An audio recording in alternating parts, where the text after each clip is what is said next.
The views and opinions expressed in the following program are those of the hosts and guests, and not necessarily those of the staff or management of Worldwide Digital Broadcasting Corporation.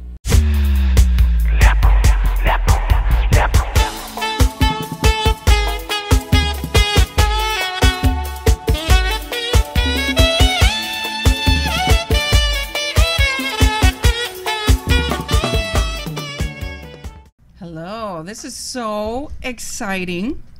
This is our first Good Medicine program in 2 years. So I took a 2-year hiatus from internet television, and by popular demand, all 2 people requested that we come on back. And really what Good Medicine is it's truly that. Whatever I learn and I incorporate into my life, I love to share with other people, because it's not cool to just keep it to myself, right? So I love to share good medicine with other people. My name is Holly Davis, and I'm a counselor here in Las Vegas, or life coach. What's the difference? I don't know. It's just too difficult. It's too complex. It's one is listening and one is pushing. So, or listening and then telling them, I don't want to hear that. Let's work on what you want in your life, not the things that you don't want. And I have a guest here today who's a chef. So what is a counselor and a chef going to talk about today? It's going to be very interesting. The concept that I came up with is food and fitness made easy. And really, when you get down to the bottom of it, ChefKas, Adam Kaswiner, right? Yeah, but that's just not as sexy as ChefKas. ChefKas is cool. ChefKas is cool. Coach Holly and ChefKas. That's what we're doing.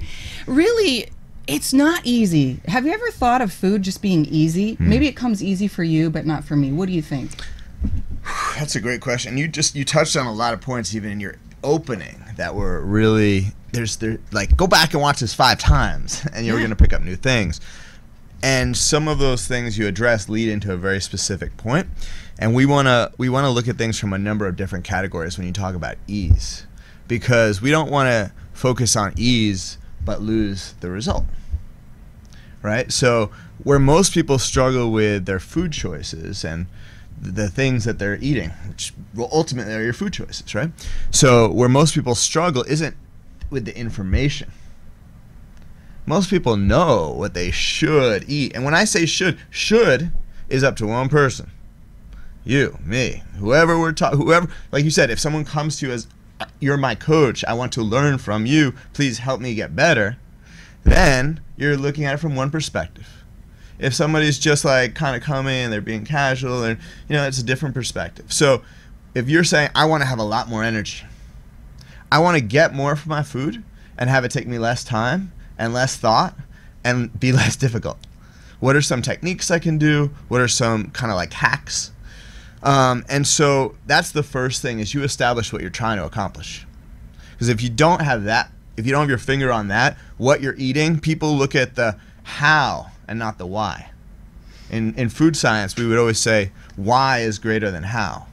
So really we want to focus on what are you trying to achieve first. I think you bring up some good points. I'm going to have to rewind that 5 times, okay? The truth is, everything has been made easy in our society, especially with food choices. You go to the grocery store and we're inundated. You drive down the street, we're inundated with, come here, in and out, you can eat. It's good stuff, it's fast, it's easy. And we want the Mick results without the ease, right? Did you say the Mick results? Mick results without any difficulty. We don't want to just make it, we don't want to make choices because we feel overwhelmed already. But here's the bottom line, and this is why good medicine is so important, is the people who see me, they don't feel good. They just don't feel good mentally, spiritually, emotionally, and physically. And sometimes I'll just say, they don't specifically ask me, hey, Holly, what are you eating? Nobody does that, right? But I will ask them, we've tried so many different things. We've tried so many approaches. And my question is, what are you eating? What did you eat today? Did you drink any water today? Because you seem out of sorts. You're tired. You don't have any energy. And if you don't think that messes with your psychological, just your overall well-being, it does. And so I've been asking lately clients, hey, what are you eating? And usually it's Junkie McJunk, or, I eat 1 meal a day of pasta. So with no judgment, I just say, hey, can I challenge you? to a salad a day. And I don't ever, and here's the other part about good medicine for me, is I never ask anyone to do something or challenge them to do something that I don't do myself. I never make anyone the guinea pig. Right, John? I make everyone do what I've done. And when I say make, they came and asked me for help. So I try to keep them back on the target. You said you wanted help, and so here's what I do. Let's just start with one salad a day. What do you think about that? A salad a day. Again, it's like the points that you're pointing to, right? So for people who are listening, for people who are watching, what they have to understand is what you're pointing to is going to be slightly different for them. Every person will be slightly different. But what you're pointing to is, how do I get these outcomes? And you addressed that people are going to come to you and they're going to say, you know, okay, you're telling me now food is important to me. But the way my life runs is going to stay the same. So again, we can't be focused exclusively on information, on knowledge.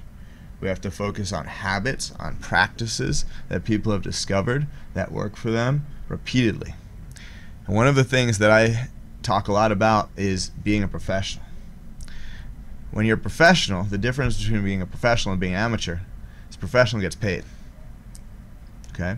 That's what I'm talking about. And generally speaking, the more you get paid for your time, the higher level professional you're considered. And that's not always the case, but pretty consistently. So I've been working as a food professional in Las Vegas for the last 7 years, and I mostly have worked with individual clients.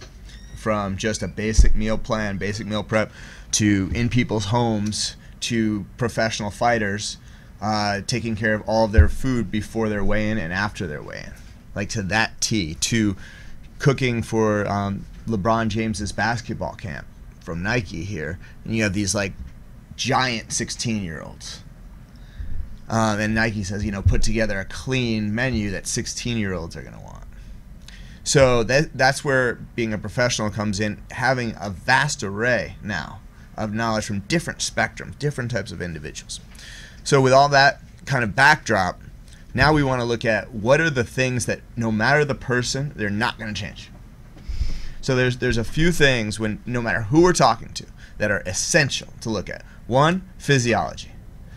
Individual to individual, physiology is not going to be dramatically different. Body types, yes. Metabolism, yes. But physiology is the science of how your body works. My bachelor's is in biology.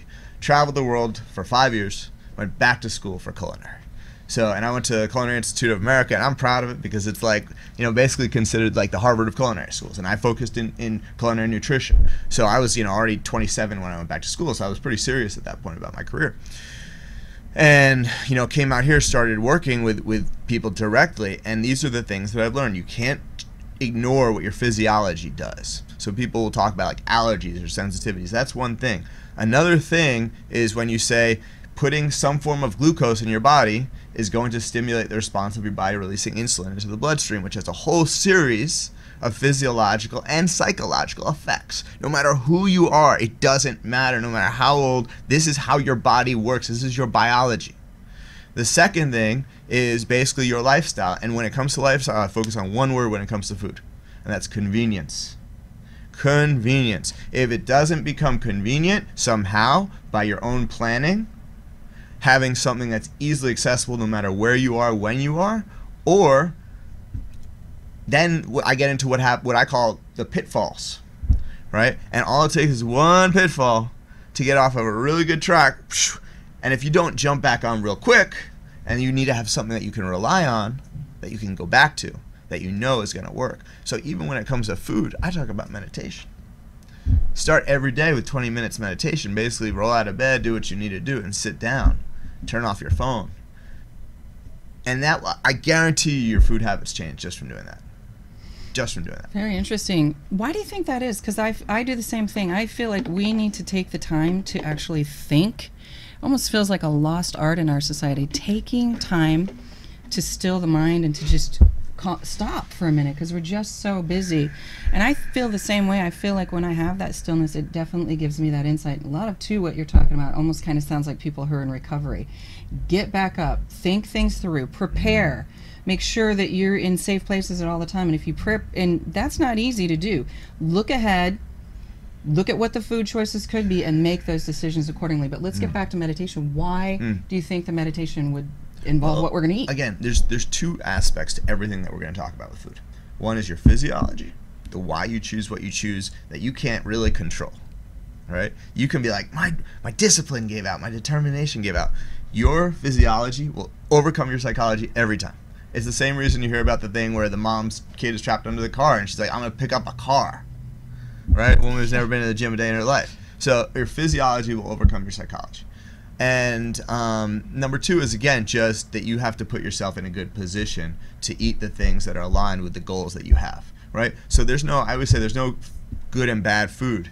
There's the outcomes of those foods. The food, how can you moralize a food, right? And then now we're back into the psychology.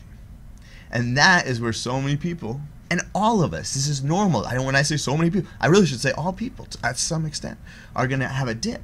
Because again, even your psychology on that level is tied in some way to a physiology. I don't completely understand that chain, but something happens where we shut down and we're saying now it's just tumbling. And then if you're eating real clean, and then all of a sudden one night you sit in front of the TV and have a bag, and just if you want to just have a real practical tip, stay away from bags, boxes, and windows. And this is not my original idea, but it works.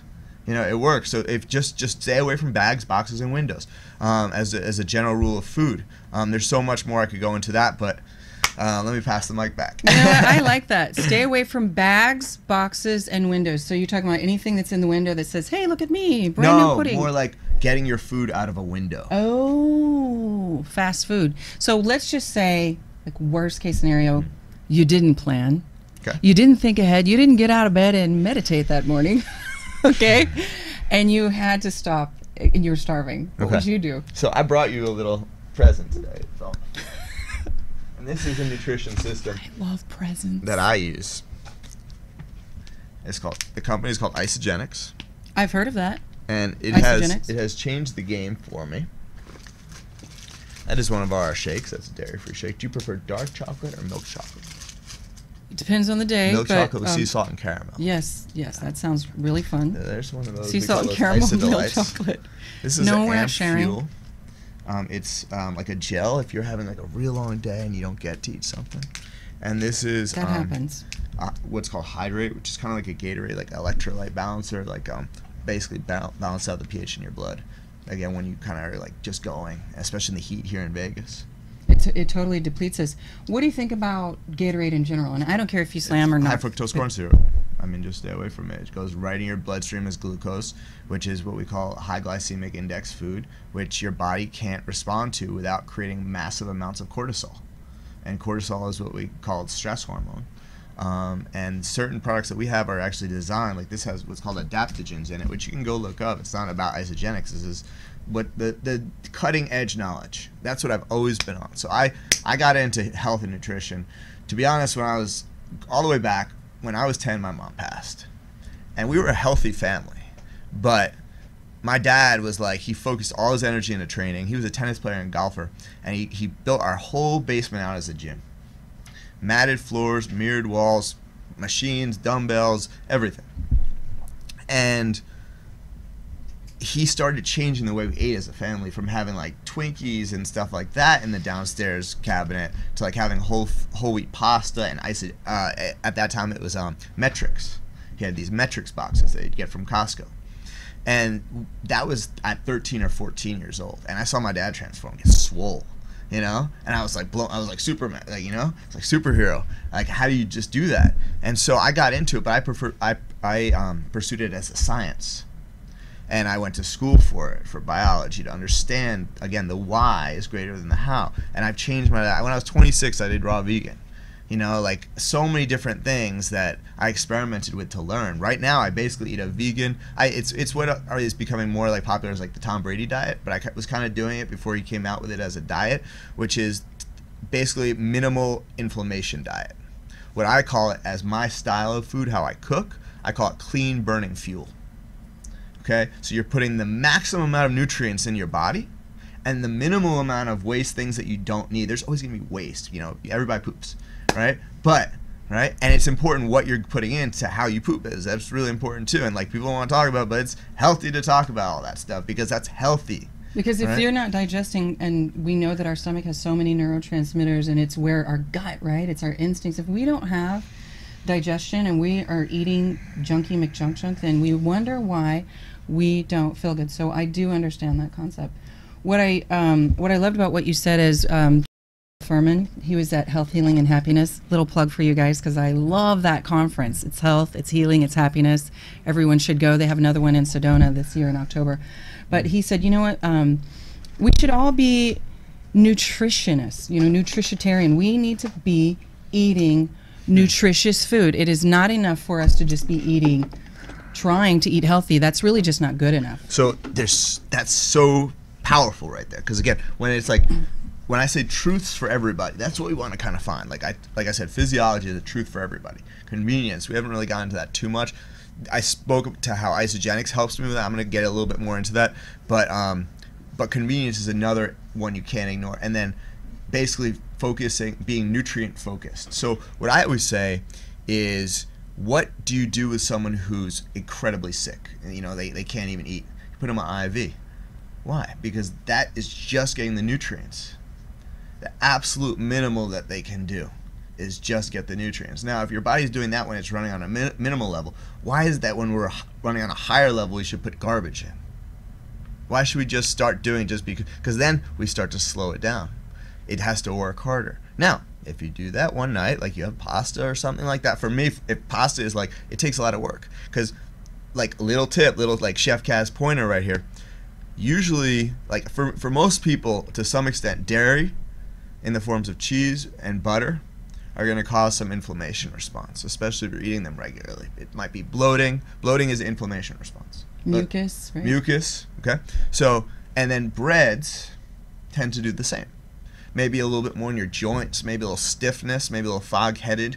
So these are usually some symptoms of eating bread and wheats. So, and even like rices can do that too. And that's not that. That's insulin, cortisol. That's that chain. Okay? So when you understand that, so you don't say, oh, I'm going to never eat those, because you might feel like you might go out to a place one night or whatever. It's just, I'm going to eat this less, and I'm going to stay on the higher plane less. I'm going to stay on the higher plane more. I'm going to be down here less. So what I've realized is most times we eat butter and cheese. We eat it with bread and pasta. So it's like garlic. A double whammy. Garlic's awesome. Keep eating garlic all day. So if we eat garlic on the bread, no. You eat what you want, but what happens is, just like you're at a certain point where you're talking about how changing what you eat has made you feel differently to you maybe 5 or less years or more years ago, would have not been able to understand it as a concept of, you'd have seen it as giving something up. Now you see it as adding way more in terms of value, because it's, again, not saying you can't. That's not the point. It's saying that when you have it, you're going to enjoy it more, / you're going to feel better so much more that when you have it, it's actually going to stand out to you how little you're interested in this thing that you thought you were so interested in. Yeah, it definitely feels that way for me. I always think about like bread too. When I eat the bread and then I don't feel very good afterwards, I always remember, that's why I don't eat as much bread. That's another Dr. Joel Furman. The whiter the bread, the sooner you're dead. And insulin, again, keep in mind that insulin is like a self-perpetuating hormone, right? If you put anything that spikes your insulin in, you're going to want more of that thing. That's why I call it the bag of chips effect. No one feels good after eating an entire bag of chips, and everyone keeps doing this.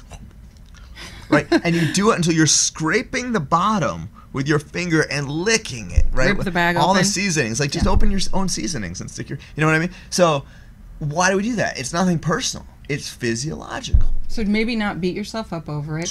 When you get it, enjoy it, right? Enjoy it, and don't have the guilt and all those other things. Because I think it actually makes it worse when you do those things. When you partake in something that you truly enjoy, and then you feel bad the whole time. I don't think that's conducive to health overall either. What do you think?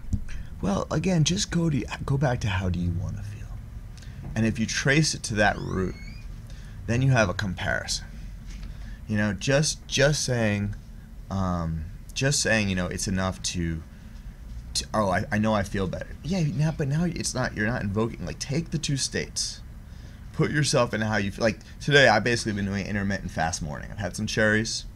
I've had my like superfood coffee. And I make this jumpstart drink with some of my products first thing when I wake up. It's a greens powder and adaptogen powder. And I'm not saying this is the only way to go, but I just found with this system that this took care of my nutrition. And I'm a chef. I paid $40,000 to go to school to study this. When I cook, you better believe, when I eat, I cook. I cook for a family, so I also get my fill of just doing cooking. And I cook everything for them. It's little kids who I have to make very special things for. So you asked about food being easy in the beginning. You know, let's go all the way back to that. Now getting into the kitchen. One, get in the kitchen. Get better. Every time you cook, you can improve.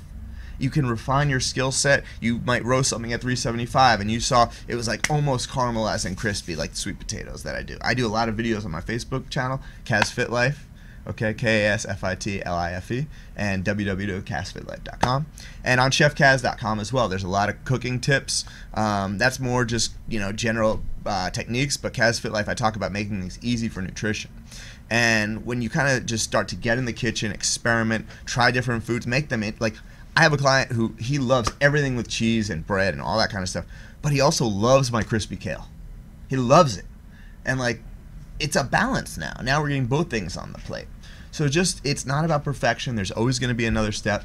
It's a very long, deep rabbit hole. Don't get sucked up in it. Let me just kind of, I know we're kind of wrapping up shortly. So I know there's a story that I want to share. And this hit home because when I read this, it was like, not the bottom of the rabbit hole, but it was like, it helped me understand with perspective. And it was by, I believe, David Wolfe.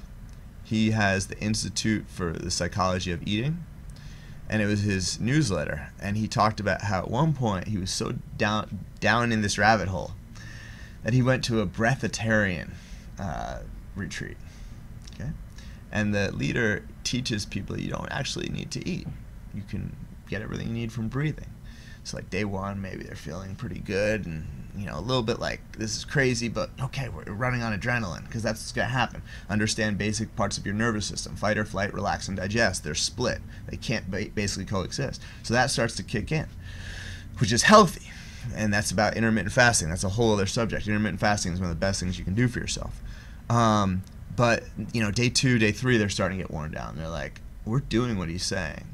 And then finally day 3, they like him and I think he was with his girlfriend. They just take off. Stop at the first bar, pizza place on the side of the road, go grab a pizza, come out, and they like kind of hear like a rustling in the bush. They're like, what was that? And they go over and they like open the bush up, and there's the guru eating pizza. So if it sounds too good to be true, it probably is. Best way to know is to try it for yourself and find out. Give it 30 days, give it 60 days. A reasonable amount of time. The truth also is sometimes you're going to have to pay for what you want. Good things are not usually cheap. Yeah. Now, you can learn to cook and make things less expensive, right? It's a skill that you develop and is an investment. But, if you want good nutrition, if you want the right nutrition, doesn't mean it has to be expensive because you get what you pay for.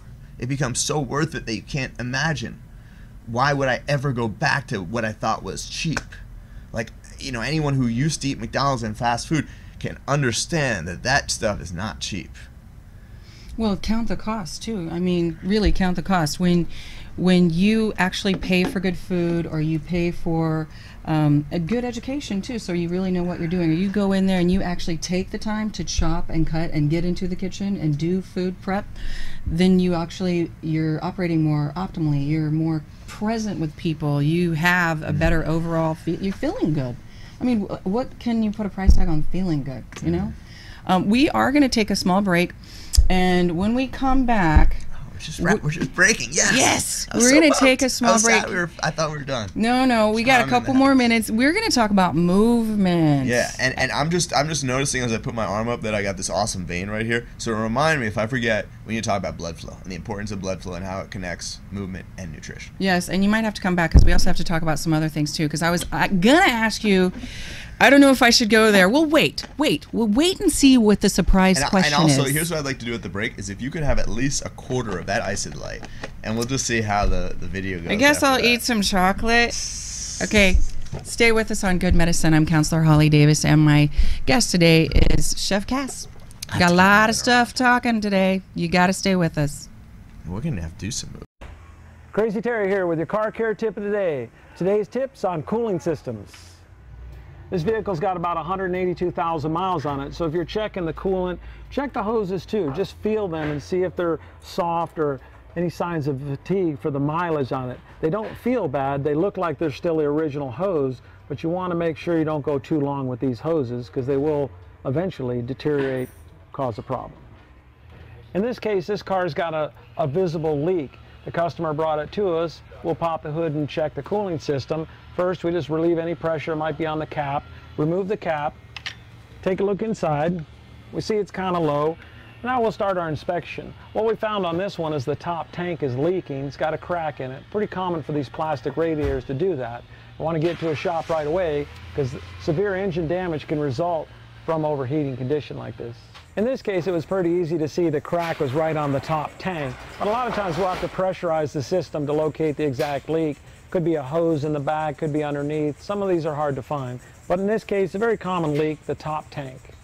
When we're testing a cooling system, it's okay to use just water, but you want to make sure when you're filling it up properly, it's a 50-50 mix of antifreeze and water. It needs the water to make the chemical work, so don't just put straight antifreeze. 50-50 mix is the best way to go. Keep it clean, keep it rust-free. So as you can see, we got a pretty active leak. You got to get this fixed or there's going to be some engine problems. If you're going to top off your own coolant, it's really not that hard. If you got a radiator cap, just make sure it's not hot. Take the cap off and take a look. In this case, we're pretty full here, but what we have is the overflow jugs empty. So we'll just add that. Once again, check your manufacturer's specs to make sure what type of coolant you have. In this case, we're using the good old green. There's gold, there's red, there's yellow, all types out there. Just want to make sure you're staying with your manufacturer recommended coolant. And that's really all there is to it. The cooling system is a major component. You'll want to service that regularly. If you have a problem, it could be too late and cost you thousands of dollars. If ever you have a problem, come into Sun Valley Automotive. It's no charge to look at your cooling system. This is Crazy Terry with your car care tip of the day. Hi, I'm Joe Peroni. And I'm Heidi Mancini, and we're the hosts of the Rise Above show. Check us out on WWDB TV on Thursday afternoons at 2 p.m. It's live internet television. Is that like the coolest thing ever? I'm like grateful. The age of communication. We can transmute all the information and knowledge that we have to other people like that. That's what you said at the beginning about giving it to others. Sharing. That's what you said. You know, and that's like the most important thing. You can't just get all this information and not share it with others. If you have something that has worked for you, that has changed your life, we have to share it with others. And that's what this program is about. I'm a counselor. Adam is a chef. And not only is he a chef, there's a whole lot of stuff that you do. I mean, you're really busy. You're doing a lot of things. Like a multi-hero, we said. We called you a multi-hero, right? Or multi-superhero? I like multi-hero. A multi-superhero, like I am myself. I'm a multi-superhero mom, counselor, Zumba instructor, yoga instructor, and oh my gosh, I don't even know, doTERRA. I get so into living it to the fullest and looking for answers for health and optimal living, because my philosophy in therapy for me, I don't even like that word therapy in coaching or guiding, is it's like the sweet nectar of life. Everything that's beautiful, everything that's good, let's do more of that. Yeah, You know life what I call is hard. those things? What's that? You know what I call those things? What's that? Things that make you forget to look at your phone. Yeah, I like that. Let's forget the phone, you know? That's awesome. So here's my question that I wanted to ask you before the break. And it's really difficult because this is just something that I've been going on in my own journey. To eat meat or to not eat meat. Do we eat meat or do we not eat meat? Wow. And you're like, I'm going to trick you by telling you we're talking about movement, so you think about that. Oh, we're going to talk about movement because Capoeira and Capoeira. With an R. Right here. Capoeira. Capoeira, Yes. and I teach Zumba, and I don't know, it doesn't have any, they're both, I guess, Latin. They're both Latin and have some movement to it, but we got to talk about movement. But before we get onto that, just about food again, because really the crux it's a great question. The crux of our show today is about food and fitness made easy. And I think that's an oxymoron. I don't really think that it is easy. You got to think about it. And you got to get into the kitchen. It gets easier and right? it gets harder. Gosh, both. And we're still on a journey. We're still learning. So that's where I am right now for me, is to eat meat or not to eat meat. So let me just address that point and then address the second point. So my new venture, so I started ChefKas about 7 years ago.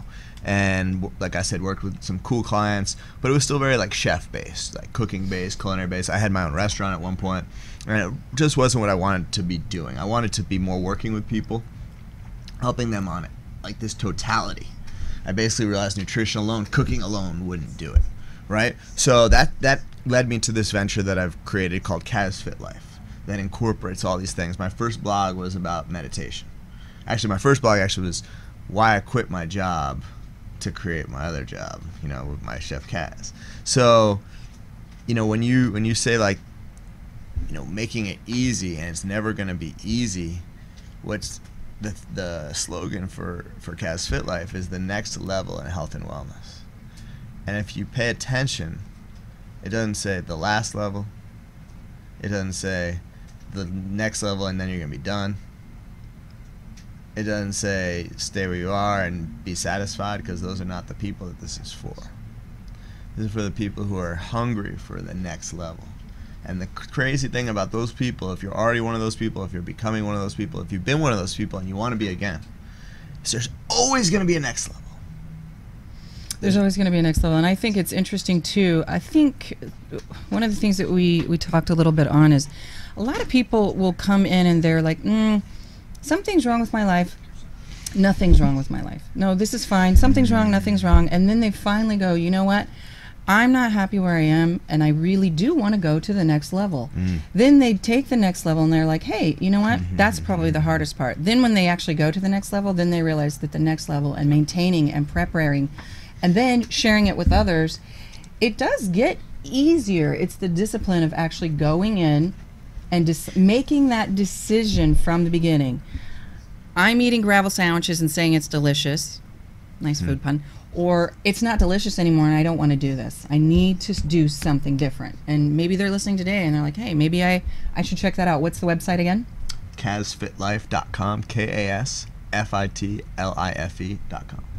There you go. And then listen to Good Medicine every Tuesday at noon. Little plug. So to eat meat, not to eat meat. Cool. So I don't think, like I said, there's a right or wrong with food. I think it's an evolution. That's why I led up to it, the next level.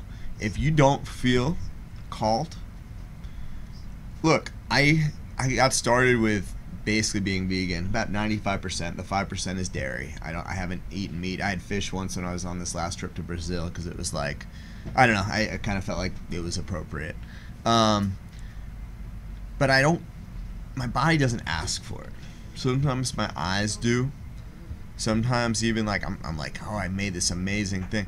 But when I go to my body, when I go to my gut, it's like it's gonna make you feel slow, and there's just nothing that's wanting it.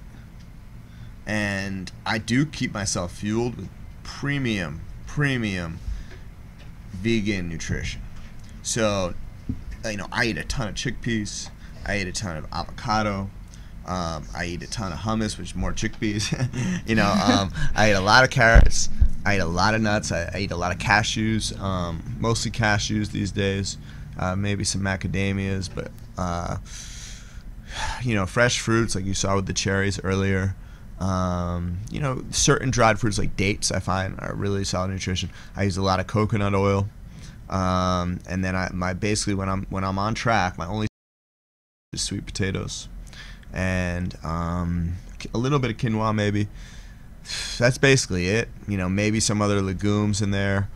So again, the optimal level of eating for me is this idea of clean burning fuel, basically what I just described. There's not, like, you could ask me, is this included? Yeah, it's usually yes or no. And it's not to say you can't eat a little bit of this and a little bit of that. But going all the way back to the beginning of our conversation, I said there's a psychological and a physiological, right? And the physiological part is very different than the psychological. So the psychological might need something, and that's important. If you don't push the release valve every once in a while, it can lead to pushing it or the thing exploding. And everybody experiences that. You have to know what your thresholds are. Just this morning, I was writing about this idea of baselines. Establish, stabilize, and sustain your baseline. When you've done that, raise it. Repeat step 1. And when you do that with whatever you're doing, so if you're saying like eat meat or don't eat meat, is it something you want to do? Do you want to? If not, don't. But you might want to try 3 days. So don't make it, I have to do this for the rest of my life. Oh my God. It's a sentence. Right? Yeah. And it shouldn't feel anything moral.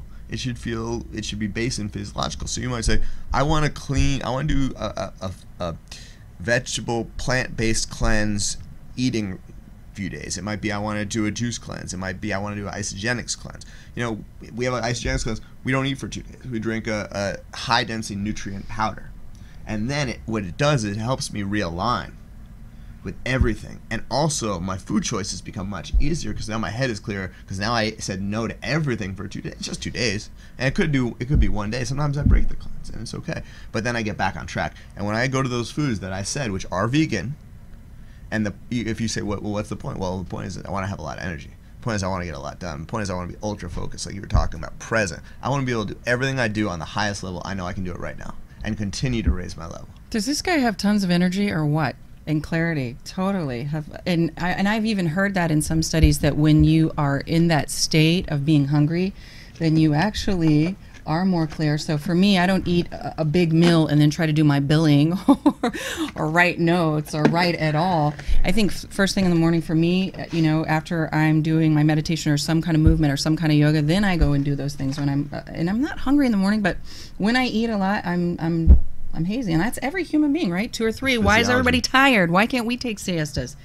Speaking, I don't know how we're going to wrap this into siestas, but you were traveling. I'm having this feeling that you're traveling. You're going throughout the planet. You're traveling for how many? I had the better part of 5 years. 5 years? Yeah. I thought you said 5 years. And did you? And then some of that was in the U.S., but a lot of it was outside of it too. Is that where you learned the Capoeira? Yeah, so actually, after I graduated, I went to Emory University in Atlanta, studied biology and philosophy there. As soon as I graduated, I was like, real job? Nah. I had spent some time in Australia. I had spent some other time in other countries, and I was like, I want to get more culture. I want to get more experience. I want to learn a language. And I decided to apply for the Peace Corps. And I was like, why not? I mean, basically it was like I was in the law school, Emory Law School advisor's office, and I kind of joked about it. And I was like, maybe I'll join the Peace Corps. And she was like, it would look good on a resume. So that's kind of how I sold it to my dad. It's like, it'll look good on a resume. And then basically it was committing to 27 months in another country. And in between graduation and my date, which I didn't even know where I was going. I had a date, but I didn't know where I was going. I went to Europe for 5 weeks. I was traveling through Europe, and I was in Amsterdam, and I saw Capoeira, and I was like, you said you're a yoga instructor. So my whole life in martial arts, kid taekwondo, high school wrestling, college jiu-jitsu, and throughout college and high school, ton of weight training as well. So it was very bulky and tight and all stiff. And I got into yoga my last year of college, and I fell in love with that.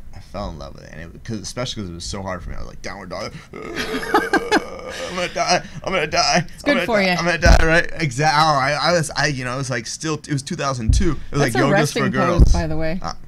Now I'm better. Now I still do a lot of yoga. I'm due this week.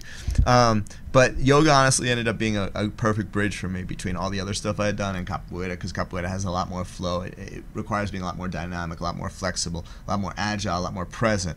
Other martial arts present too, but Capoeira is very different in that respect. So I basically fell in love with it. Ended up going to Bangladesh for 27 months. Was back in the U.S. for 2 weeks. Went to Bangladesh for 27 months. In the middle of my trip, I wanted to visit my family. Bangladesh, I got a little too comfortable. I was there about 14, 15 months, and I was like, I like mosquito nets. I could get used to working about an hour and a half a day and basically being, a celebrity in my town. This is not terrible. So I was like, I better go home and check out everything there. So I came back, and I looked up Capoeira, New Jersey, where my family lives, on the internet, and I found a little group, And I went to 3 classes that they had that Thanksgiving week. Then I went back to Bangladesh for another year and a half or so. Ended up coming back to the U.S. I went to live in Hawaii for a little while. Actually, that was yoga related. It was kind of a yoga alternative community there. Very health-based community. And my first weekend, I was like, this is so perfect. Everything is here except Capoeira. And they had this event, and that first weekend there was this flyer on the table for a Capoeira workshop just down the street. And I was like, okay, this is kind of like a calling. So I ended up training with those guys about 3 months. And then I was 26 years old. I had money from the Peace Corps. I'd been volunteering in Hawaii, basically doing a work trade. It's like, I'm going to Brazil. Bought a 6-month ticket. I can hear some Portuguese music right now. What is it? Axie? What is it? A-X-E? What is that? Ashe? Ashe. Ashe. Yeah, I got to work on my Portuguese. I still don't know how to, I don't know how to do any of that. But so is it the music that's involved? I mean, is the music a part of it, or is it just, what exactly is it? It's just, I just don't understand. Tell me. Teach us. So music is integral in Capoeira. It's one of the things that differentiates it from other martial arts. Everything's to Capoeira music. Love music. Music is so powerful. It's like one of the most important, to me, it's one of the most important things on the planet. It is such a gift, right? So let me go back a little bit. So I was in Amsterdam, and I'm in this park they have called the Wandel Park. It's like the central park of Amsterdam. The Van Gogh Museum is right in the center of the park. And I'm standing there just walking around. It was a beautiful day. There were some old men playing chess. There's a street basketball court with these guys, super athletic. There was a DJ spinning. They were playing, like dunking and everything, like 3-on-3 in Middle Amsterdam. And then behind them, there's a skate park, and these guys are doing flips. You talk about manifestation. At that moment, I heard this boom, ba-doom, ta-doom, ba-doom, ta-doom, and it was just this drum somewhere in the park. And I'm like, and I found it, I saw it, and that's when I was like, that one. And that led me to Brazil and everything. But the history of Capoeira is that it was created by the slaves in Brazil and disguised as a martial art. And disguised as a dance, a martial art disguised as a dance. And so the martial art being disguised as a dance, they use music, and they also use the music to incorporate everybody together, to unify, to create a circle, to create harmony. And it's in that unity that there's true strength. So that's a huge part of the community, is a huge part of Capoeira. And the music is a huge part of Capoeira. And there's also a lot of the history said through the music. So you learn Portuguese. I didn't play any instruments before I started. I definitely didn't sing. I love to sing. I love to play music now. It fills me. Almost sometimes more than the movement in some ways. So let me get this right. You're posing like you're dancing, but you're actually going to stomp someone down. That's the dangerous thing, right? When it looks so fluid and it looks so relaxed, and then there's a foot here. And the best people will put their foot here and pull it back. They showed you that they could, they didn't have to. And that's, thank you. And you learn, better go the other way now, right? So if the foot's here, better go this way. So do you speak Portuguese now? Sim. Es muy... I don't speak any Portuguese. What did you want to say? I don't know. Is that's really great. Okay, we'll say quer dizer. What do you want to say? Okay. What do you want to say? That's what I was saying. So how do you say that's really great? É muito bom. É ótimo. É ótimo. É ótimo. So do you incorporate that also into your cooking? Let's talk about your cooking, dude, just for a second. Because it's like you can create art and then eat it, right? And then everybody else gets to enjoy it, and it's a wonderful thing. I mean, you can't, no one can be a good enough cook, right? Everybody has that one meal that they can cook, and then you've got people on the other end, they can't cook anything, and they admit, I don't like it, I don't want to do it. But you have to have at least a couple meals, but then when you start getting involved and everybody's starting to enjoy it, that's such a gift. So, I want to tabulate. We need to talk about my philosophy behind movement too. Okay. And because all this goes back to your original question, making it easy. Okay. So let's get back to that and blood flow. Okay. Okay. So, but with the cooking, like I said before, and this is kind of my same principle when it comes to exercise and movement, do something. Get in there. So many people have this all or nothing mentality. To an extent, I think we all do, and we all are constantly, continuously getting over it.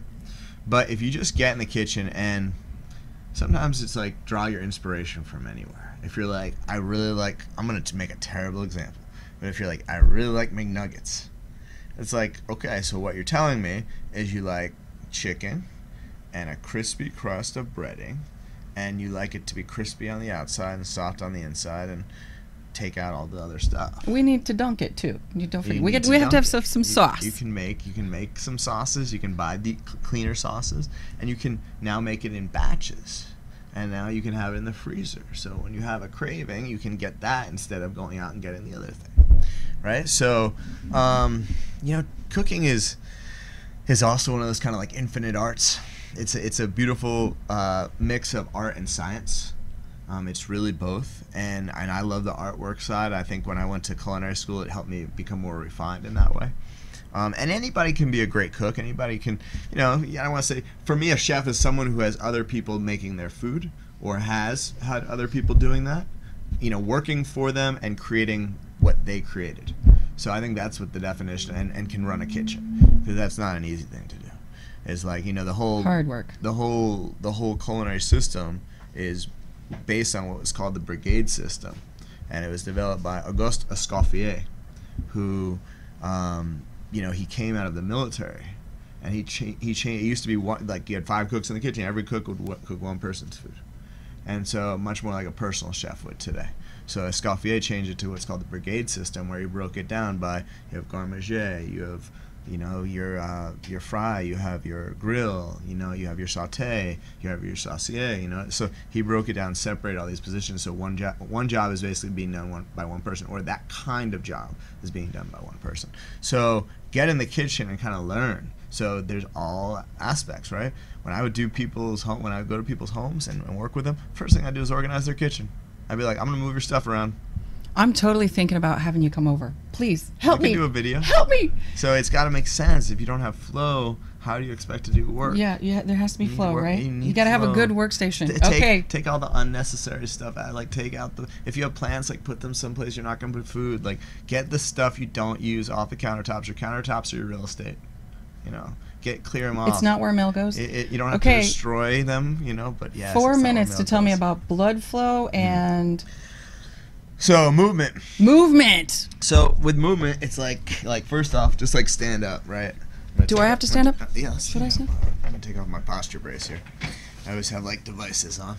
People kind of. Am I doing capoeira? All of a sudden, I feel like I'm gonna be doing capoeira. But we're just gonna move to stimulate blood flow, to increase our energy levels, stimulate metabolism, feel more energized than we do currently because we were sitting for a while, right? And that's another physiological response. That's what's gonna happen. So. Let's just stand for a second. Shake everything out. Shake out your shoulders. Shake out your neck. Take anything that's like inconveniently on you. This guy has more stuff than I do.